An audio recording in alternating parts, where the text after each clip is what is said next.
السلام علیکم ورحمۃ اللہ، عالم آن لائن میں خوش آمدید۔ اور بارہا کوشش کے باوجود ہمارا عبد الرحمن ملک صاحب سے رابطہ نہیں ہو پا رہا ہے، لیکن اس وقت ہمارے ساتھ ٹیلی فون لائن پر موجود ہیں انفارمیشن ٹیکنالوجی کے سیکریٹری محترم نجیب اللہ ملک صاحب۔ السلام علیکم نجیب اللہ صاحب۔ وعلیکم السلام ڈاکٹر صاحب، کیسے مزاج ہیں آپ کی؟ خیریت سے؟ اللہ کا شکر۔ اچھا نجیب صاحب، یہ واقعہ تو آپ کے سامنے آیا ہے اور آپ کے علم میں ہوگا، اور آپ نے پروگرام اگر شاید دیکھ رہے ہوں تو فیس بک پر ایک ایسا پیج بنا ہے، بلکہ ایک نہیں بلکہ متعدد پیجز اس پر موجود ہیں جن میں شان الوہیت یعنی اللہ کی شان میں، نبی کریم صلی اللہ علیہ وآلہ وسلم کی شان میں، انبیاء کرام کی تضحیق اور توہین معاذ اللہ کی جا رہی ہے۔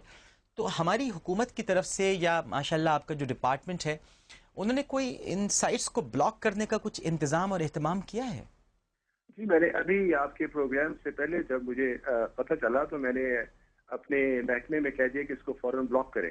ابھی میں آپ کا پروگرام دیکھ رہا ہوں اور اس میں جناب عدنان کاکخیل صاحب کی تشریف تھی، تو وہ مجھے بڑی خوشی ہو رہی بتاتے ہوئے کہ ہم تو آلریڈی اسی میکانزم پہ کام کر رہے ہیں۔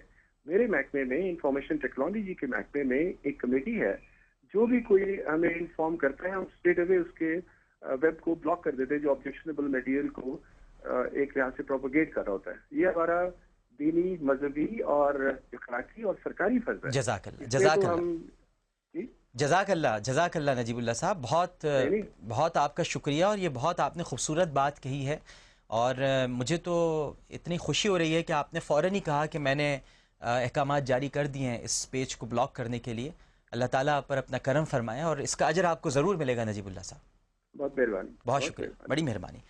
ناظرین کرام، امید ہے موجود، چراغ سے چراغ جلتا ہے اور دیا جلائے رکھنا ہے، کوشش کرنی ہے، کوشش کرتے رہنا ہے، کوشش کا کوئی نہ کوئی نتیجہ ضرور نکلتا ہے، کبھی نا امید نہیں ہونا چاہیے۔ نجیب اللہ ملک صاحب کی گفتگو سن کر یہ احساس ہوا کہ ہمارے ملک میں الحمدللہ ماشاء اللہ، اللہ نظر بد سے بچائے کہ ایسے لوگ بھی موجود ہیں اگر جن کی توجہ فوراً مبذول کرائی جائے تو انہوں نے تو فوراً احکامات جاری کر دیے۔ میں تو یہی ان کے لیے دعا کروں گا، اللہ اس پر انہیں اجر دے۔ یہ فیس بک جو ہے ناظرین، یہ دنیا کی سب سے مشہور social networking and user friendly website ہے۔ فروری 2004 میں لانچ ہونے والی اس ویب سائٹ نے 2006 میں یہ اصول متعارف کرایا تھا کہ 13 سال سے زائد العمر ہر شخص اس کا صارف بن سکتا ہے۔ اب خبر یہ ہے کہ جب متعلقہ ویب سائٹ کے مغربی کرتا دھرتاؤں سے اس حوالے سے باس پرس کی گئی کہ یہ ویب سائٹ کروڑوں لوگوں کے عقائد کی توہین اور دل آزاری کا باعث بن رہی ہے، تو انہوں نے آزادی اظہار کا وہی گھسا پٹا نعرہ بلند کیا جس کے سائے میں ہر ملعون اور شاتم پناہ لیتا ہے۔ یہ آزادی اظہار ہی کا شاخسانہ ہے جو آج شاتموں کی ہمت اس قدر بڑھ گئی ہے کہ اب صرف مسلمانوں ہی نہیں بلکہ مسیحی عقائد کی بھی توہین کی جا رہی ہے۔ مسیحی عقائد، میں اس موقع پر اپنے مسیحی بھائیوں سے بھی کہوں گا کہ وہ ساتھ ملیں، مسلمانوں کے ساتھ مل کر، کیونکہ سیدنا عیسیٰ علیہ السلام مسیح اللہ اور مقدسہ مریم علیہ السلام، ان کی توہین بھی ہمیں تو گوارا نہیں، کر ہی نہیں سکتے ہم۔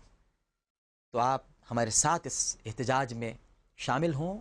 مسیح اور مسلمانوں کو مشترکہ اپنا احتجاج ریکارڈ کرانا چاہیے۔ بائبل کی کتاب جو کتاب استثنا ہے، اس کے غالباً 17ویں باب کی 12ویں آیت میں رسولوں کی شان میں گستاخی کی سزا سزائے موت قرار دی گئی، کتاب استثنا، بلکہ نائبین رسول کے گستاخوں کو بھی واجب القتل قرار دیا گیا ہے، بائبل کی کتاب استثنا۔ اور یہاں صرف رسولوں ہی کی نہیں بلکہ اللہ رب العزت کی شان میں بھی توہین کی جا رہی ہے۔ اب اظہار کی ایک ایسی آزادی ہے کہ مٹھی بھر فتنہ پرور لوگ اربوں لوگوں کے جذبات و احساسات اور مذہبی عقائد کی توہین کریں، یہ کیسا آزادی اظہار؟ یہ کہیں وہی آزادی اظہار تو نہیں ہے جو سیدنا آدم علیہ السلام کی تخلیق پر ابلیس نے کیا تھا اور پروردگار سے یوں مخاطب ہوا تھا کہ یہ مٹی سے بنا ہے، میں آگ سے تخلیق ہوا ہوں۔ اس نے اظہار رائے کی آزادی کا اس وقت بھرپور فائدہ اٹھایا، توہین کی، اور راندے درگاہ ہو گیا۔ عالم آن لائن کے توسط سے میں پی ٹی اے کی انتظامیہ اور تمام انٹرنیٹ سروسز سے بھی اپیل کرتا ہوں کہ وہ فیس بک پر اس مخصوص پیج کو بلاک کر دیں جس پر اللہ رب العزت، انبیاء کرام اور آسمانی کتب کی اہانت کی جا رہی ہے، اور ان گستاخوں کو بتا دیں کہ غیرت مسلم ابھی باقی ہے۔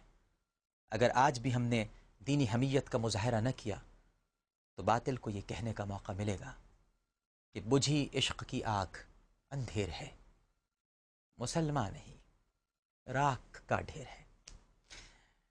ناظرین اکرام، عالم آن لائن کا وقت اپنے اختتام کو پہنچتا ہے۔ کل انشاءاللہ ہم مسجد اقصی کو شہید کرنے کی سازشوں پر گفتگو کریں گے اور ہیکل سلیمانی کی تعمیر پر، ساتھ ساتھ جو وہاں پر نئے سیناگوگز بنائے جا رہے ہیں، مزید وسعت دی جا رہی ہے یہودی آبادیوں کو اور کالونیز کو، اس پر گفتگو یقیناً کی جانی چاہیے اور ہم ضرور کریں گے۔ اللہم صلی علی سیدنا و مولانا محمد وعلی آلہ وصحابہ وبارک وسلم وصلی علیہ۔ پروگرام پیش کرتے ہوئے اگر کوئی غلطی ہو گئی ہو، کوئی گستاخی ہو گئی ہو تو میں اپنے رب کے حضور معافی کا خواستگار ہوں۔ عالم آن لائن سے عامر لیاقت حسین کو اجازت دیجیے اس اپنے پن کے ساتھ کہ اپنا بہت خیال رکھیے گا۔ اللہ حافظ۔